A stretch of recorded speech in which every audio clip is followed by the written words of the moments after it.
Yeah, good morning, Aaron. So officials, they are keeping a close eye on Elsa. Although this track does remain uncertain, officials here in Surfside, they are preparing for the days to come. A manager here at Lindberger's Family Restaurant and Bar saw that most of the money was missing from this tip jar. So the staff went and looked at the security footage, and they couldn't believe what they saw. Right, we are being updated right this moment here at Surfside, and we are finding out the sad news that 2 more bodies have been found overnight. Imagine you're driving northbound on I-95 right here, just south of Hypoluxo Road. You see in front of you 2 vehicles collide. One of them just takes off. It's a hit and run.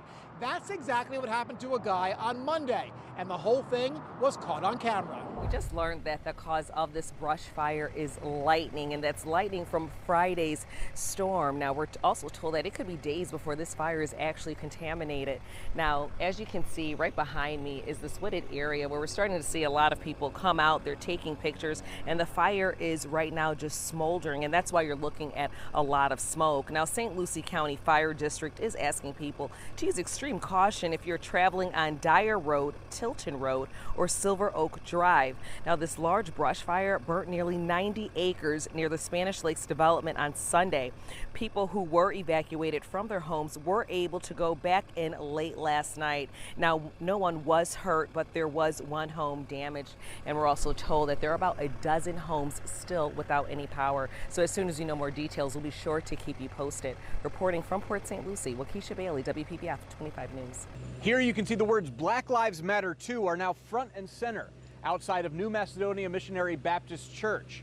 Now, this mural was unveiled the same day as the 5th anniversary of the killing of Corey Jones by a police officer in Palm Beach County. Mark, that's right. We're among the first people from the public invited into the new Ocean Eco Center, and one of the really cool exhibits here is the estuary habitat exhibit, and this represents the mangrove trees as they go into the estuaries, and there's that transition into the estuary areas of South Florida. We have these beautiful snookfish right here, these oyster shells, and then over here is the seagrass exhibit where there are some seahorses hanging out and some cowfish. So these are examples of aquariums that are inside. Air Force One landed here at Palm Beach International Airport around 6:20 Wednesday evening. And barring some legislative surprise, it will be the last time Air Force One lands here with Donald Trump as president. It's a sight we in Palm Beach have gotten used to over the last 4 years, Air Force One taxiing at the airport. And soon after, President Donald Trump emerging and walking down the stairs, often with his wife, First Lady Melania Trump. We've seen this more than 30 times since the president took office. Many times throughout the years, the White House has allowed a crowd of people to greet the first family at the airport.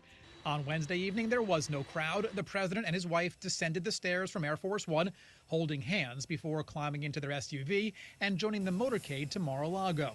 Shortly after, the president's attorney, Rudy Giuliani, got off the plane, climbed into a car, and drove away.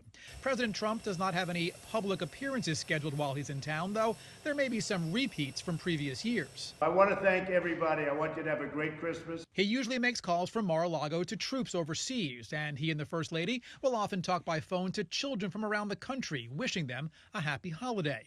Last year, the Trumps attended Christmas Eve services at Family Church in West Palm Beach. It's an option again this year, as that church is currently holding in-person services. As always, while the president is in town, all roads and waterways around Mar-a-Lago will remain closed. They will reopen once he leaves. And right now, it's not clear exactly when that will be. As of now, the president's annual New Year's Eve party at Mar-a-Lago is still scheduled to go on as planned, but whether he leaves directly after that or waits a few days, that is still yet to be determined. At Palm Beach International Airport, Ari Height, WPBF 25 News. The buses pulled up around 6 p.m. carrying 126 dogs just flown in, rescued from unsafe conditions on the street or in overwhelmed shelters in Puerto Rico. These babies don't deserve to live in an outdoor run in the elements and get sick and die. They deserve better than that. And better is exactly what Lori Simmons and Big Dog Ranch Rescue plan to provide. We need to start feeding these puppies. And you're probably going to have to carry them. Every dog gets checked by the vet. Good boy. Good boy. Especially those who are injured, victims of speeding cars. We got 3 injured. 4 or 5. And everybody gets a bath. Look at you. You all clean. Half of these dogs will move on to other shelters in the Northeast. They've got tons of room up at their shelters and plenty of adoption applications, so we'll fill them. The rest will stay here, hoping to find their forever homes. Because Simmons says she plans to make at least 6 more trips back to Puerto Rico to rescue hundreds more dogs from what she calls a dire situation. I don't care where the dog is born. If the dog needs help and we can help it, I'm going to do that.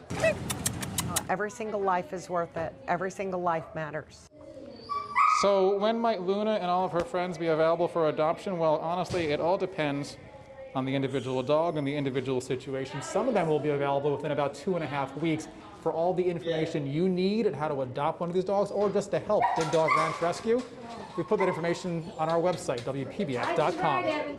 I think it's tough on the seniors. I think that to have to get up at 2:30 or 3 o'clock in the morning to spend all his time waiting in line rather than an appointment. We got here at 4 o'clock. We got here at about 5:15 this morning. Inside the Okeechobee Agri-Civic Center, officials administered 500 doses of the Moderna vaccine on a first-come, first-served basis. This gentleman said he was happy to wait.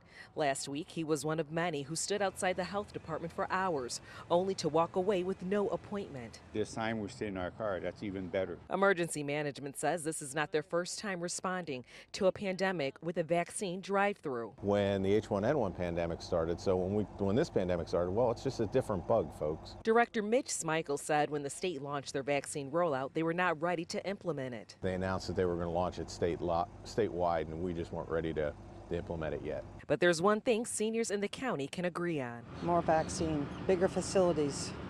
I mean, this is a big state. We really need more vaccine, and the issue is a supply issue. It's not us getting it in arms. The county says if today's vaccine clinic goes well and the state supplies more vaccines, they'll do the same setup again next week.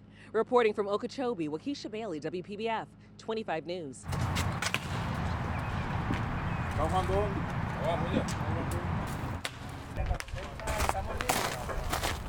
I wouldn't think I would be able to see a game like this, especially with all the controversy that we have in our country. To be able to get these guys to play out here for us, it's amazing just to watch them. I mean, it's something to enjoy. One of my friends from back home, he's playing right now with the Venezuelan team, and yeah, we came out here to support him. You know, like got his back, and we're gonna watch the game. Hopefully, we're gonna win tonight. We knew it was gonna rain. We knew there was a storm coming. The weather, but we make it happen. That's it. Yeah. Yeah, we're here. Yeah. We're gonna enjoy the game, and whatever sacrifice has to be made, we'll do it.